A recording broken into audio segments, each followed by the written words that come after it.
Okay, here we are. Welcome, everyone. Thank you for joining our panel today. We're going to be here to talk with you about profitability and sustainability using precision agriculture technology, and then, of course, how quail habitat can play a role in that. As you can see, we're going to have a lot to talk about partnerships and grower interactions, so we'll get started here. I'm going to turn on the video, and Mr. Nick, if you want to do that, we will introduce ourselves. So I'm here today in the Precision Partnership for Working Lands is kind of the greater title. We have a lot of different titles here we'll mention, but I'm Chaz Holt. I'm the Southeastern Precision Agriculture and Conservation Specialist. I work primarily in the cotton and quail ranges. I live here in Georgia, and I'll explain more about that. But I work from Texas to the Carolinas, really, anywhere there's cotton and quail. And then we've got Nick here. Yes, my name's Nick McMichen. We farm cotton, corn, peanuts, soybeans, and wheat. We farm that across 6,500 acres in 3 counties and 2 states, Georgia and Alabama. And Chaz and I had got acquainted through our love of quail and habitat and trying to improve what we're doing on the farm as to be a twofold practice that benefits not only the environment, but my return on investment also. Yeah, and I'm fortunate enough that Nick's my geographically closest colleague here, and I've enjoyed working with him. So it's been fun to have this opportunity with him and showcase his farm. And we'll show you a lot of great information from his place, as well as this neat video we were able to put together with some special funding from Cotton Incorporated. But we'll go ahead and shut our videos off of our nice faces here, and we'll get started on what we have to talk about. All right, so the title of our talk today is Improving Profitability and Sustainability with the Use of Precision Technology. And where that all ties together is how the bobwhite quail habitat implementation of that on your farm is help facilitating all of the above. I'd like to add, Chaz, if you don't mind, you're talking about precision agriculture. Precision agriculture has multiple ways that it benefits the grower, you know, and when we're able to use these things, the platform that it offers, as we'll demonstrate later on in the talk, the added benefits are what we're able to do for the environment and the quail. And I grew up quail hunting as you did. That's the only thing I ever did. And there's nothing like watching a good bird dog work. And, you know, used to a lot of the things that people implemented back in the day, you know, we're coming back to now. So we feel like it's coming full circle, and we're very excited about this opportunity to move forward with what we're doing now. Exactly. Absolutely. We've been given that opportunity with some of this technology. I appreciate that. So here we are, just a quick outline of what I'm going to help demonstrate today. Partnerships make things possible, you know, collaboration, as we've all learned. I'll explain some of that and how that's gotten where we are. Cotton Incorporated and their sustainability goals are really on the forefront of how our relationships have come together, and the work that's happening in the cotton and quail ranges is solely based upon the initiation of those sustainability goals. And then, well, of course, we'll get to the nuts and bolts and the whys and hows, you know, working with my position, working with growers and partnerships, and what this, you know, realistically puts on the ground as far as habitat or profitability or all these things that we're talking about. And then, of course, Nick here will explain his farm and you know, his passions, his use of precision ag, sustainability and profitability being addressed with his conservation practices that he has, and we'll showcase that here in a moment. But like I said, it's always nice to mention where we come from before we talk about where we're going. And this is just a real obvious statement, in my opinion. If you look at that black and white, that was standard farming practices for hundreds and hundreds of years. I mean, we arguably, you know, this is how we farmed right up until 1950, basically. I mean, we had improvements, you know, we further developed implements and and things like that. But mechanization truly didn't hit the farm in broad scale until then, 40s and 50s. And you know, many people listen to this talk right now have witnessed this or done this themselves. So, and basically in one man's lifetime, you can see what we've done in advancements. And as we talk about quail habitat and the changes in our industry, this helps explain the rapid pace of change on the landscape. We in the Southeast, and Nick and I've talked about, like he said, in his lifetime and mine, we watched the quail come and go. And in our eyes, seemingly happened overnight. But so did this. This happened overnight. This was, you know, within a couple of decades, we literally changed the landscape. We took the labor, the back labor investment, and put it in the financial investment, and became efficient, and for good purposes. So it's not criticism. This is just knowing where we are and what we got to do to improve.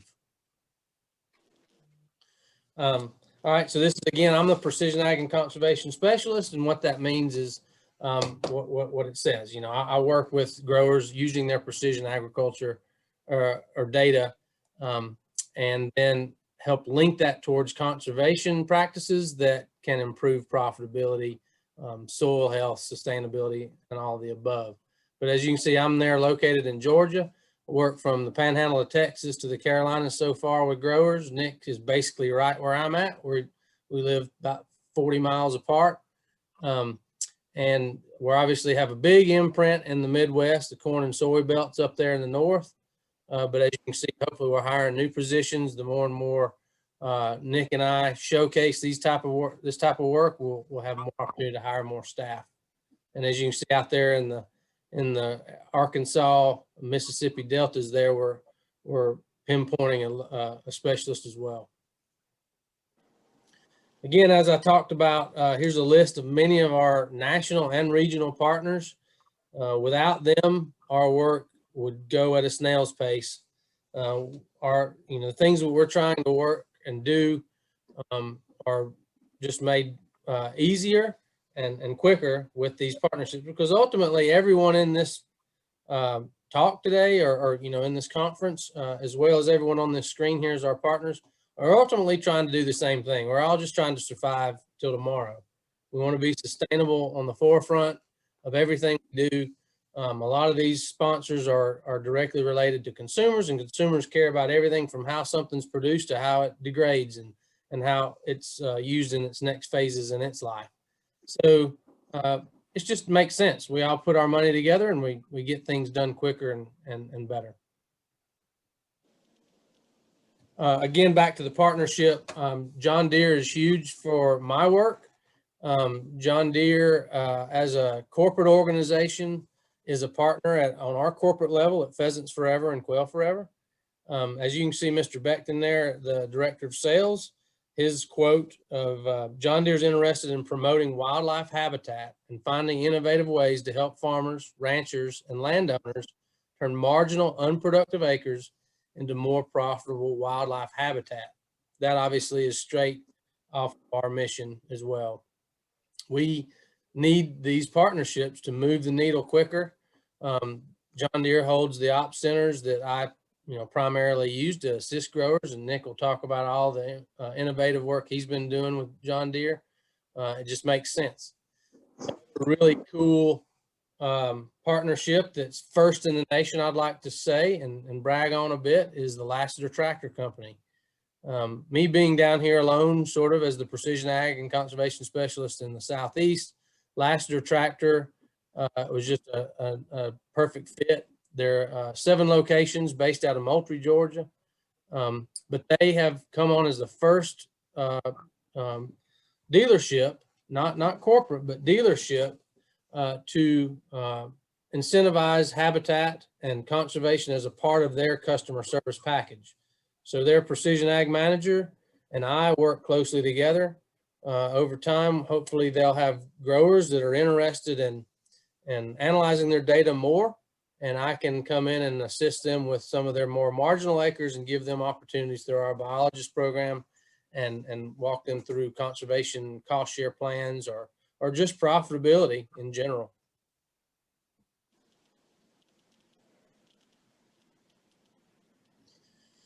All right, so how does cotton sustainability, profitability, and conservation become a synergy? So that's what we're talking about here.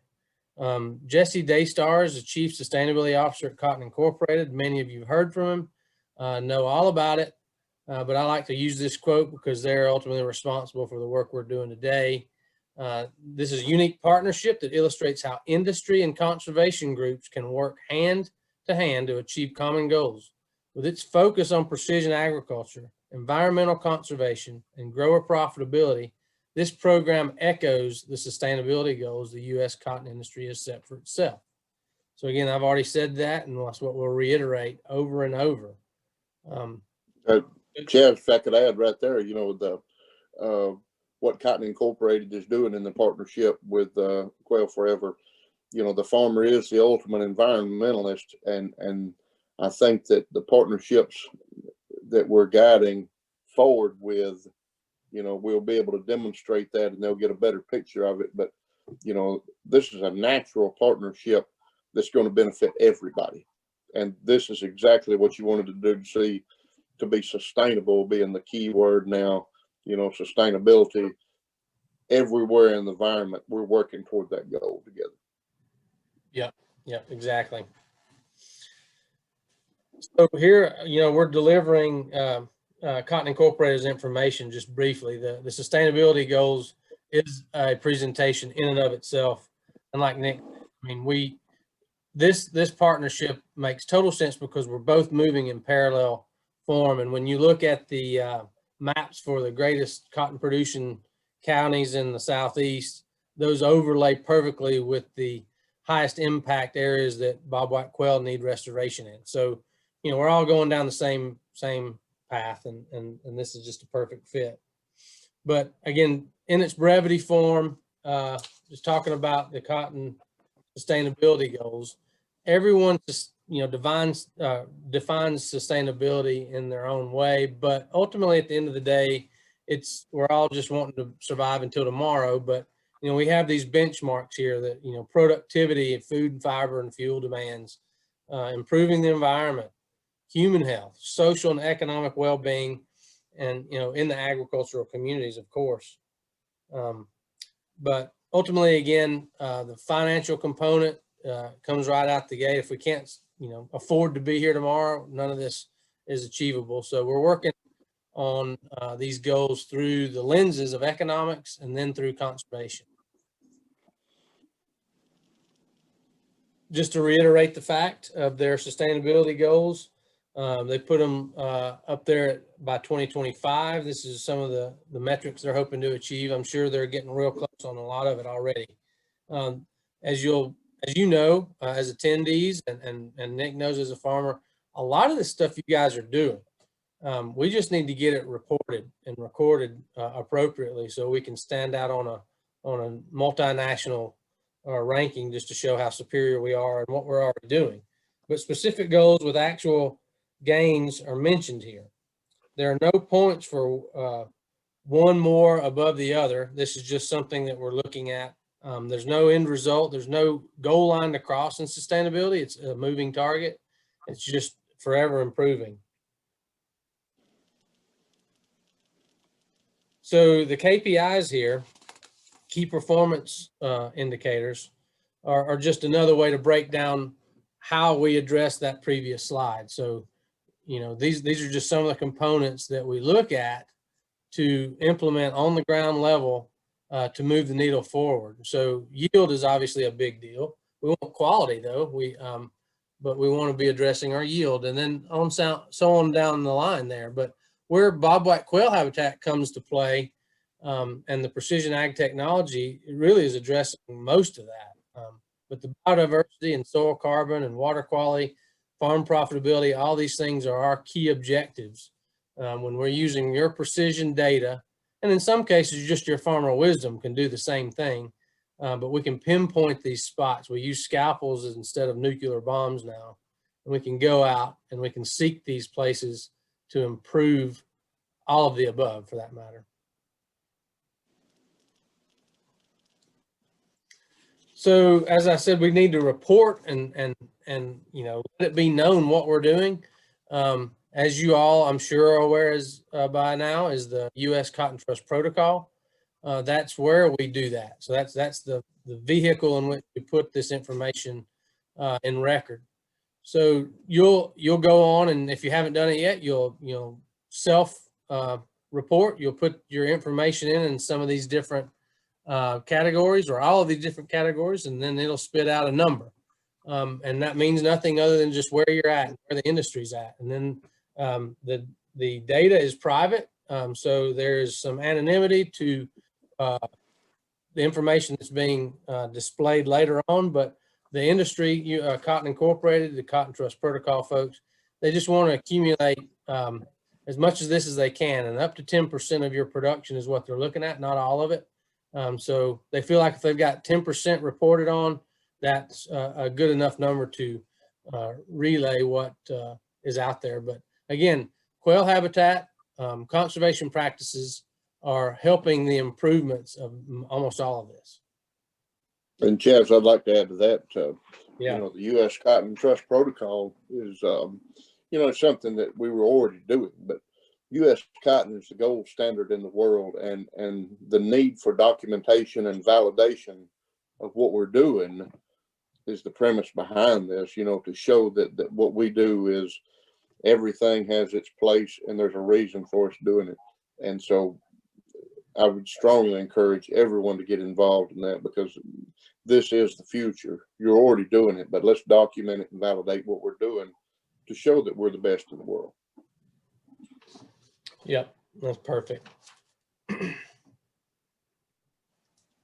this is just an example. Obviously, they'll spit you out a pretty little registration. I actually went in as a support organization. I forget the actual breakdown, but it's just proof that we're all trying to do our part, and we want to get that on record. We just want, like Nick says, we just got to show what we're doing. And, you know, there's always improvements, but you've been making improvements, as you can see from our very first slide of that 70 years in transition. You are business managers first, so you are going to make improvements. We know that. We just want to put it on paper here and explain it so we can sell your cotton better. So here, this is just another, you know, another visual form of what I've been saying. We interject here on the consulting side of improved understanding and improved practices. That's kind of our section where we work, but you know, you're engaged, you do your own farm assessment, we jump in and help you understand it, I guess, and then your increased sustainability and profitability are a result.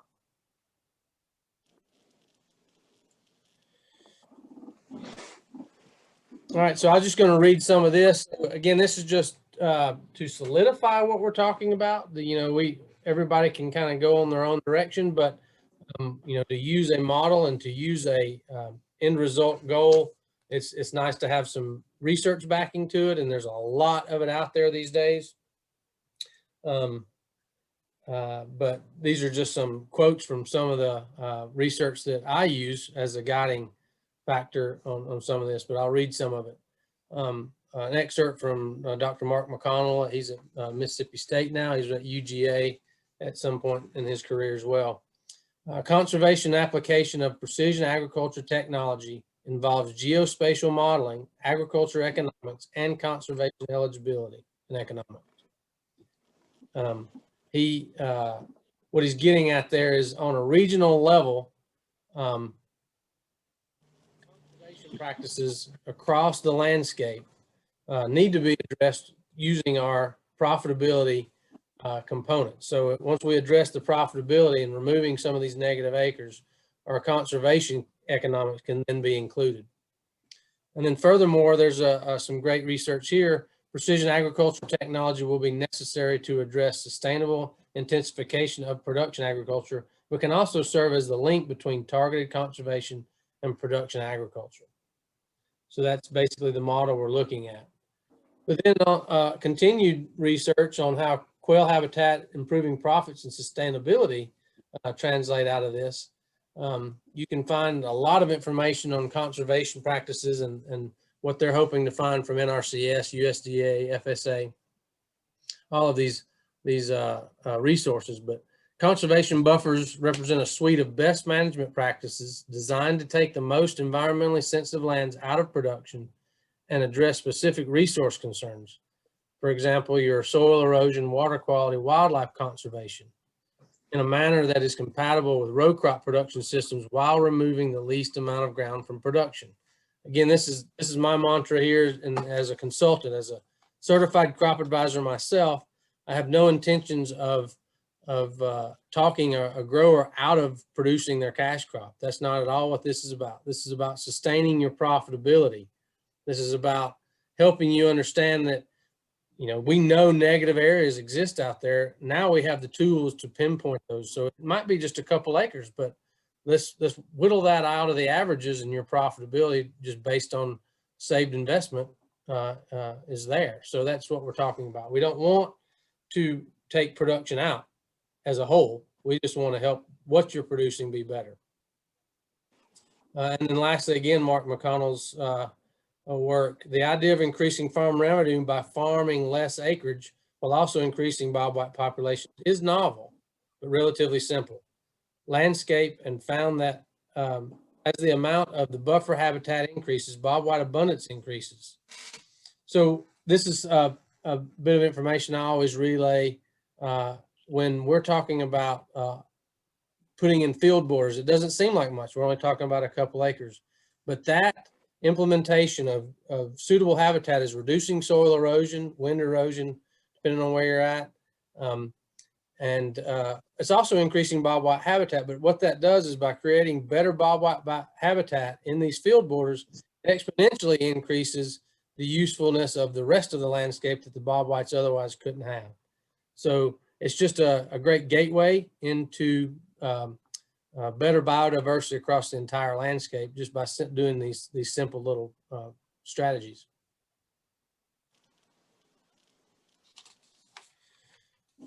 Again, this is back, like I said in the outline, boots on the ground, nuts and bolts of what we do. So how do we help? What do we do? So we utilize the precision field data there. And you can see the map many of you have if you're using data. If you don't, we can do some NDVI analysis, which is some satellite imagery on plant growth rates. We can, you know, take these hot spots where we basically can help you visualize from an aerial perspective what's doing well and what's not on your fields. So that's the first step. You know, let's look at your field. Let's figure out how your production is. You've got a really good idea on your finances already, but let's whittle that down to a sub-field consideration. We don't have to do whole farm or whole field averages anymore. We can do per acre analysis. You can see there at the bottom, we start with just building a relationship like Nick and I have done here. So this is just a physical example. This is exactly what we're talking about. We know these places in every field exist. We're not talking about the whole field. These farms are very highly productive farms. Overall, the yield is, you know, break even or profitable all the time, except for, you know, these issues that we deal with in weather and whatnot that's out of our control. But we know there's reduced yields based on too much or too little water, of course, and yield loss is common on borderlands from shade encroachment, root encroachment, you know, competition, deer deprivation. But we also know that elevation changes in the field are going to translate to negative yields. Dry land corners a lot of times based upon certain inputs in the areas that you're farming.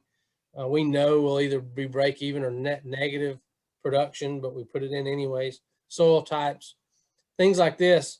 We're just trying to demonstrate that you don't have to farm every acre anymore. It used to be you know, the averages is what you look for, the greatest yield, and, you know, just ate the losses. But there's some places in the field that are inconvenient to get around, and that we understand. That just, no one can help that with our mechanization purposes. But some of these edges that you can easily steer clear of, we know we'll lose money. Let's look at that and how can that benefit you on a conservation standpoint.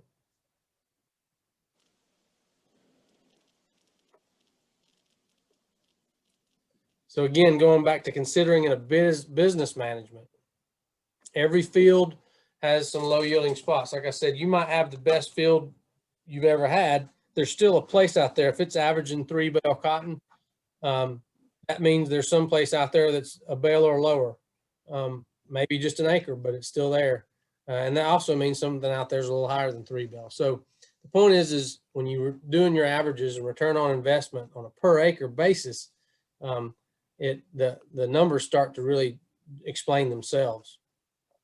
Also, the being termed ecosystem services these days are here in the very near future, hopefully being monetized or valued in some way. That would be like carbon fixing, but our ecosystem services of having beneficial insects back in the field with using less, insecticides, putting some pollinator habitat around the edges where there is some beneficial banks, if you will, of these predatory insects that can come out and help your production, or even pollinate as opposed to self pollination, can sometimes increase seed production, which can translate to some more profits at some point.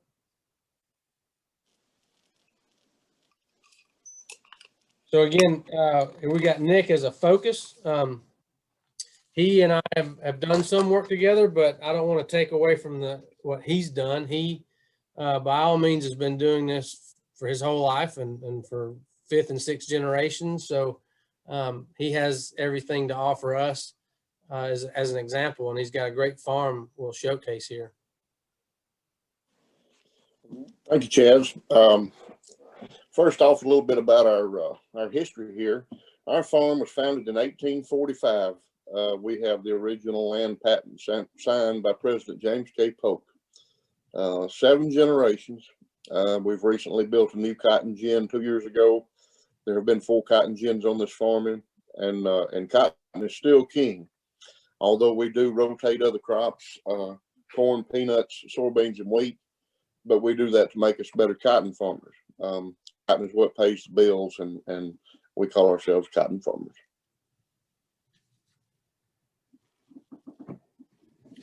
Our current operation, as you can see, the various crops there, 6,500 acres with cotton, corn, peanuts, soybeans, and wheat, with the emphasis being on cotton. We rotate, and we are fluid where we can move from one crop to the other should the markets dictate. But there again, cotton's what pays the bills and has been around here. But by rotational crops, they offer habitat for the quail, and so we have these opportunities. When we do that, it changes up things and helps to enhance the environment. Yeah, and something I'd add to that too, that the diversification has a lot to offer on the soil and water quality and the crop health in and of itself. Like he said, some of us aren't able to, but when you are able to rotate and have this kind of crop diversity, it really, really benefits everything in the food chain when it comes to the land itself. But also, Nick mentioned your cover crops. I feel like here in the future, or now for that matter, you mentioned your cash crops, but cover crops play a huge role. Well, I was getting to that. It is. We, through the various programs now that I'm chairman of our local soil and water committee, and I'm also on the state soil and water committee in Alabama. And through the EQIP program and the CSP program, there's lots of things to help us to keep our soil growing something year round. And cover crops are extremely important, not only for the soil, but for the wildlife and the habitat also. So after you see a 2-inch rain, I don't want to see dirty water going out of the field. I want to see clear water going there. We also are adding biomass and humus back to the soil, which in turn is poor man's irrigation, as we call it, because we're not fortunate to have large fields where we can irrigate much. So we depend heavily on cover crops to do so. And we're continuing to work with various mixtures, that will help alleviate soil compaction with radishes. We mainly use rye for the biomass part of it, and we roll and crimp that down. So what you're getting is you're getting a nice thick mat there that not only it helps control weeds, and it also provides an excellent environment for the quail and for other species to nest in there. We grew up quail hunting, and, you know, farming has come such a long way, and talking about precision ag, you know, it's given us the opportunity to see what we're doing on a sub-acre level. So as Chaz mentioned before, when we identify these underperforming parts of the field, you know, we can take and use the EQIP and CSP programs, and we can make native habitat and cover, not only for pollinators to help our crop, but just for cover for the quail. And we're 100% no-till and have been since 1998. And we call that farming ugly, or so forth is what people like to call it, or whatever. But, you know, biotechnology and Roundup and what we're doing with that has changed the way we farm. But in return, one of the drawbacks has been that it's helping to take away habitat around ditches and field borders and so forth. So with no-till and cover crops, we're trying to establish these environments for the quail to help them to grow back, because there are predators, but if they have adequate cover, they have places where that they can hide and can do so. So we take advantage of what you see here. We have yield maps. We plan and control traffic zones. You know, we're heavily data involved. Everything we do, we try to be sustainable, as Dr. Daystar said. Everything we do needs to have a reason. I want to quantify that decision and show that it's going to benefit me on my return, such as the Ops Center from John Deere. And it's the power of information. So anytime that I do something in the field, these tools are integrated in my equipment. And John Deere has been very, very helpful in doing that. So when we partner with them and we have that, I can go back and I can access that. So when I walk in a field, I have the power of that information that I can look at. And so if I see an area that I don't think's doing right, I'll look and we'll go back. And we have tools in our toolbox that we call from grid sampling up to yield information and new HID cotton and RFID technology. So, you know, if you want to improve a total farm, the goal of precision ag is to take the most underperforming part of the farm and make it as good as the most best performing part. But there's a point in there where that we can take and identify those places, and we can use them for native habitat. And in return, our APH, our average production, goes up on the farm, and we're helping the environment, and we're helping quail in return. And listening to the sound of quail whistling in the morning, there's nothing better than that, the music to my ears. I agree with that completely, obviously, but also, you know, it's music to my ears, and I know you know this as well, Nick, is when you can make it profitable. I mean, when you can see that mat or rye, like I like that picture we had there up of you just a moment ago in the planter. Look at what you were planting into, and like you said, the potential's there. I mean, if you were to plant that cover crop like Nick has done, and then you have these red acres that you know exist, and you steer short of that, you've got that established rye cover that is just a new place for the quail to have that wasn't there. It cost you nothing extra. You just steered clear of it, and there your habitat's built in, and quail do benefit from disturbances in farming. So if we do it right, when we bring in biologists and they can do a proper assessment and give us a good management plan, it's just a good place to start. And like I say, I call it a gateway to conservation. Habitat is, you know, doing these practices, these conservation plans that you're using already. It's exactly, you know, and it's a lot of this is still as you're describing. You know, the biologists, as they come in, we incorporate what they do in our cover crop mix. You know, we're able to add that, and when we do, you're not only enhancing the quail habitat, but you're improving your farm also here. So, you know, having the tools to be able to look at that and to see what's going on, and the new emphasis on green energy and sustainability, all of this goes hand in hand. And the carbon credits that you mentioned, you know, we are being encroached upon. Chaz and I, I'm actually about 80 miles from Atlanta, and he's about 40 miles. And we have Chattanooga, Tennessee, Birmingham, Alabama, and Huntsville, Alabama. So urban encroachment is coming in. and we're losing farmland and habitat at a rapid pace. So it's more important than ever that in the areas that we can, we take these places and we provide that, because as it begins to be taken away, we become that much more important in providing that. That's actually a good point. I hadn't even really contemplated too much, but you're right. I mean, the urban interface is an issue out there, but all the wildlife that we like to promote and support through our activities is benefited from agricultural activities. I mean, anywhere you find farmland, you'll find these greater populations of deer and turkey and quail. And so if we give them a place to live, they certainly will. We can be a part of that as just as much as anything. But producing the best on our best is ideal. And as you can see here from all the technology we have, I like to say I'm using scalpels instead of nuclear bombs now. So it's easy if you can implement it. Sometimes it's hard to get into this technology, but once you do, Nick can show you, it becomes quite useful. And the more and more we're in it, the more easier it is to use. When we started 10 years ago, you'd just sooner throw it out the window than use it, but it's getting there. So we're doing good stuff with it. Well, it's not only now, it's not a question of whether you should use it. And 10 years ago, it was a luxury, that someone would tinker with. Well, now it's the standard. This is what you do. I mean, this is my farm that you're looking at on the Coosa River in Georgia. And as you can see, the red areas along the river in the middle picture there, well, that's an area that was encroached upon by trees on both sides. And Chaz and I looked at that, and we came back and we incorporated cover crops, and we also had sunflowers there. So in doing so, we had habitat for the quail with the rye. We also had sunflowers there that were there for mourning dove.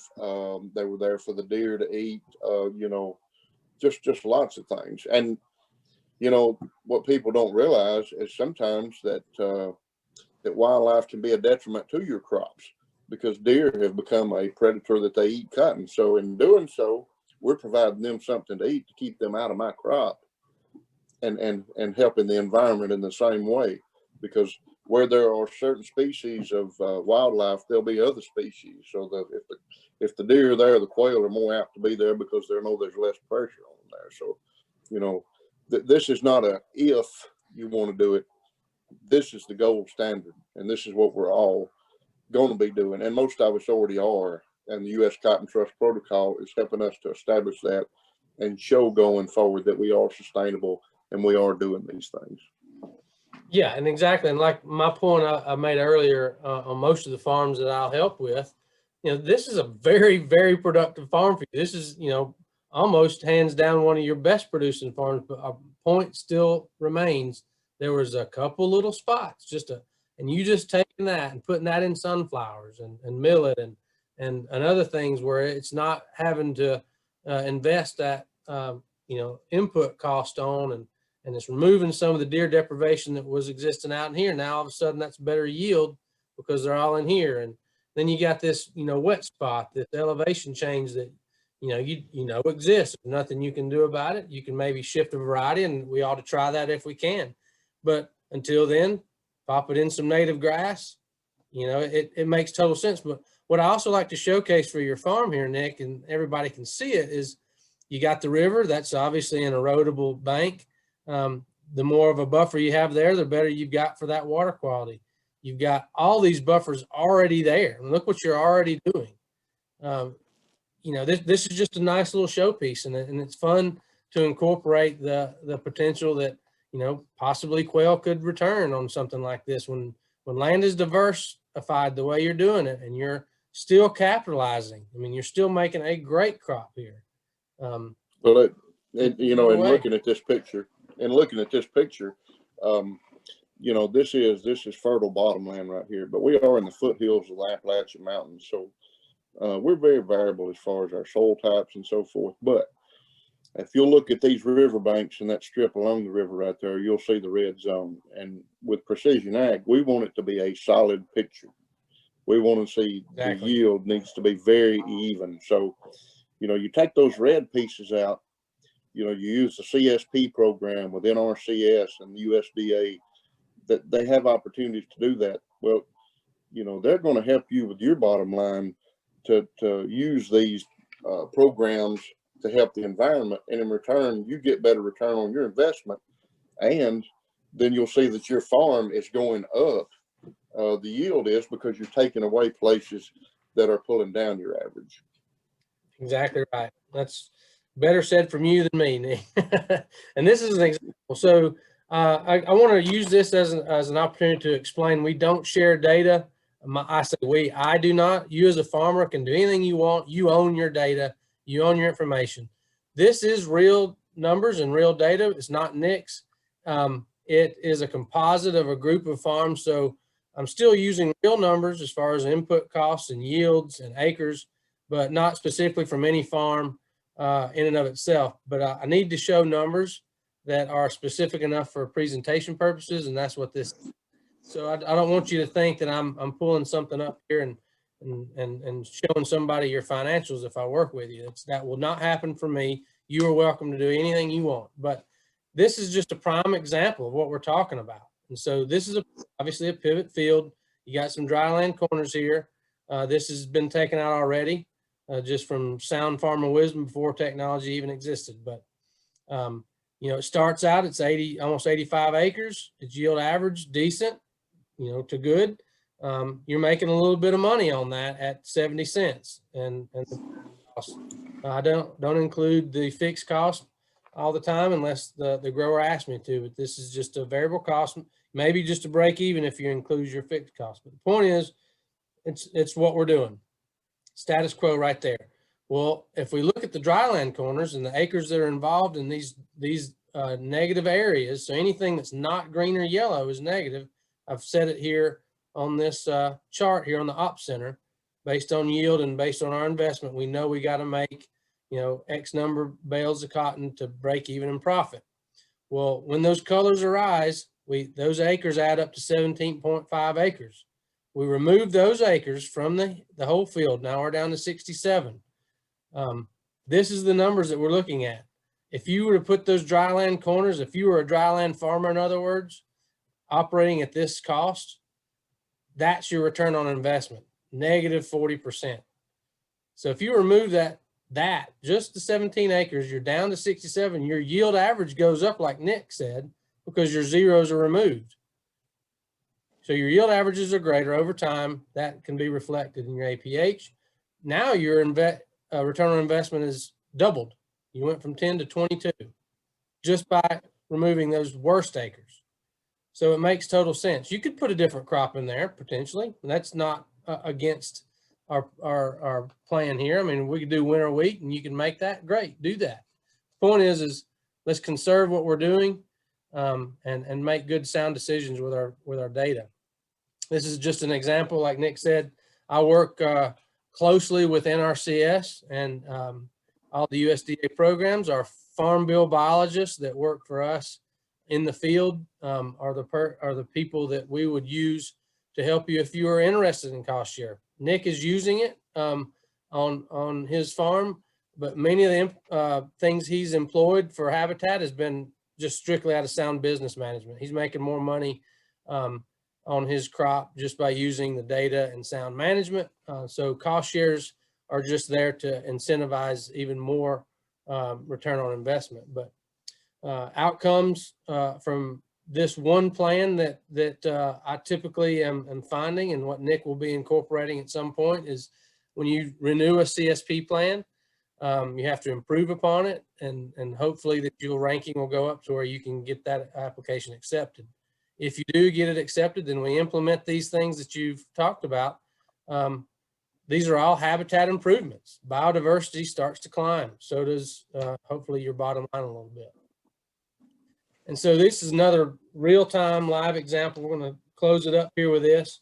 This is what we're talking about. This right here in the middle was where we started as far as status quo, the exact same field, new practices. Look at that ditch there. No brainer. Look at the sandhill cranes over this habitat buffer he's got around his production. You can see the cover crop with the daikon radish and rye, his rolled cotton there, and this habitat. I mean, that's just the scene that you're looking for, and that works. And of course, it's just picturesque as it is. But so this is what we have to look forward to. This is what we're working on together, and I'm excited about it. But with that, I'm gonna let you answer or ask your questions and however we're doing it on this program today, and we appreciate your time. After this, we're going to be playing an actual professionally made promo video that was shot at Nick's farm, further explaining what we're doing. We're going to use this. This is the first showing of it, so we're excited that you guys can see it this way, and it'll be used all over the South in the Cotton Belt to explain the work we're doing and recruit new growers to consider this as an option. And of course, give brands and retailers an opportunity to see what people are doing here to improve cotton in America. So we appreciate your time, and give us some questions if we can, and we appreciate it. Thank you very much, Chad. I appreciate the opportunity to be able to speak. Thank you, Nick. Here is some CCA information. As you know, we all need to get our continuing ed, so be sure that this is taken care of. I'll leave this up here for just a second for you to scan if you can. If not, contact us and we'll make sure you get your credit for attending this breakout. Again, we appreciate it, and have a good one.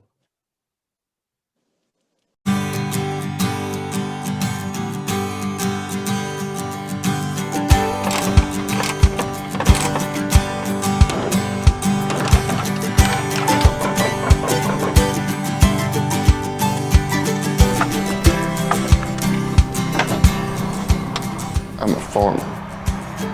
It's my job to leave the environment and the land better than when I got there, for my children, for their children, for the next generation.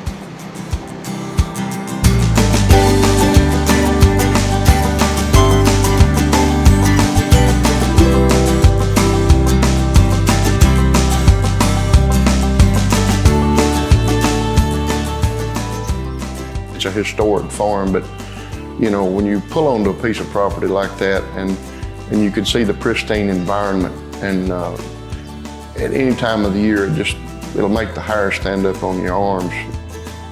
And we're glad to share that because we want them to see the beauty of what God's given us, and that the wildlife and all of it coming together like that, you know, in such a pristine place. My name is Nick McMichen. We farm approximately 2,400 acres of cotton. We have a long history here. My children are the 6th generation to live on this farm. I enjoy getting up and going to work every day. And I can go to work with my father, my daughter, my wife, my son, and my son-in-law. Doesn't get any better than that. This is the 4th cotton gin that's been on this farm in the last 100 years. So we are cotton farmers. Cotton what pays the bills. It's what we do. It's who we are. About 2 years ago, we explored working with pheasants and quail forever. We thought there was a natural overlap of sustainability outcomes and actually helping the grower. Meanwhile, really helping the quail habitat here in Georgia. And this area is just so pretty, so unique, having the rolling hills, the beautiful cotton white in the scenery here. It just really makes sense to focus on how we can really improve bird habitats that everybody really wants to have here and help the grower be more profitable and more sustainable.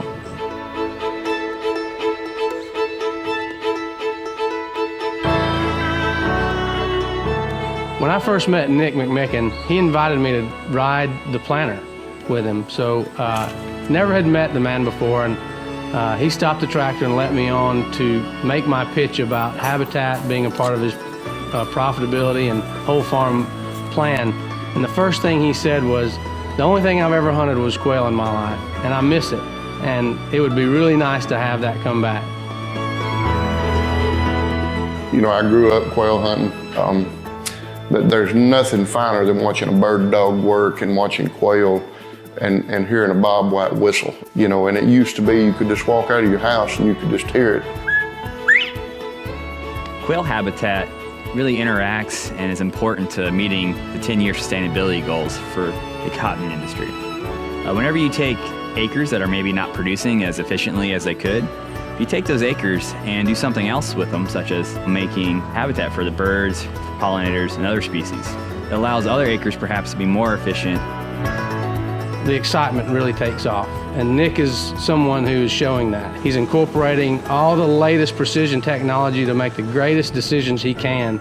U.S. cotton is the gold standard, and the reason being is because we are the best stewards of the land in the world, and the work with the National Cotton Council, Cotton Incorporated, the Cotton Board, all these organizations which I'm very fortunate to be able to serve in. Cotton Incorporated's mission is to increase the demand and profitability of cotton through research and promotion. And today, that really does revolve quite largely around sustainability. We are number one for a reason, and we intend to stay that way. You know, the connection to the land, the farmer is the ultimate environmentalist. If we don't look after the land, then it won't look after us. So we're constantly evaluating what we're doing on our land to try to improve it. The precision ag is what helps us to enable that. Now we can see that visually of what we do, and we're employing NDVI technology to identify hot spots in fields so that it could help with insect management and so forth. You go along with that, and now that we have harvest monitoring and yield maps, we have layers in a toolbox that we call it, that we can make decisions that help us to ensure that we're profitable. So whenever you find a part of your land or part of the field that maybe isn't producing profitable, identify those areas, take them out of production, and actually capture carbon in the ground and create habitat for birds, bees, pollinators, etc. And meanwhile, focus on making the other parts of your land more profitable. And that all helps the grower and sustainability. His connection with the land really goes deep. He's been here for a long time with his family. The mindset on the whole landscape has shifted, leaving these corridors of drainage ditches and different buffers around fields from tree encroachment. He's letting go back to native plants. As they emerge, he's kind of letting it just happen. With that shift, he's recognizing less loss of soil, less erosion, water quality by the cover crops he's implementing on some of these areas. In some places he misses the termination of cover crop. He's recognizing the biodiversity that's in that area that he's left behind. And it's really exciting for Nick because it's become a no-brainer for him. He recognizes that this is the way it should be.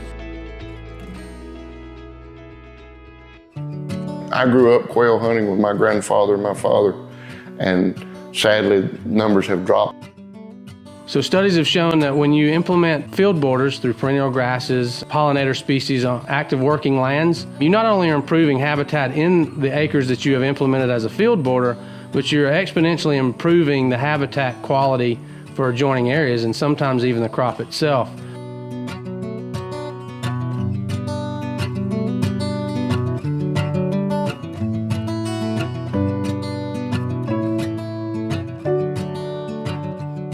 I hope that my son and my son-in-law will see this improve so that we'll be able to get back to doing that again, because, you know, it was a family affair that we did that I miss. All these farmers that I'm aware of have been farming cotton for all their life and usually are following a long line of history from their family producing cotton on the same land, so their pride for the land is there. Bobwhite quail are part of the land in the Southeast, so when a cotton producer finds an opportunity to improve their productivity, their crop quality, but they can also bring back this unique icon that we have in the Southeast, it's very exciting.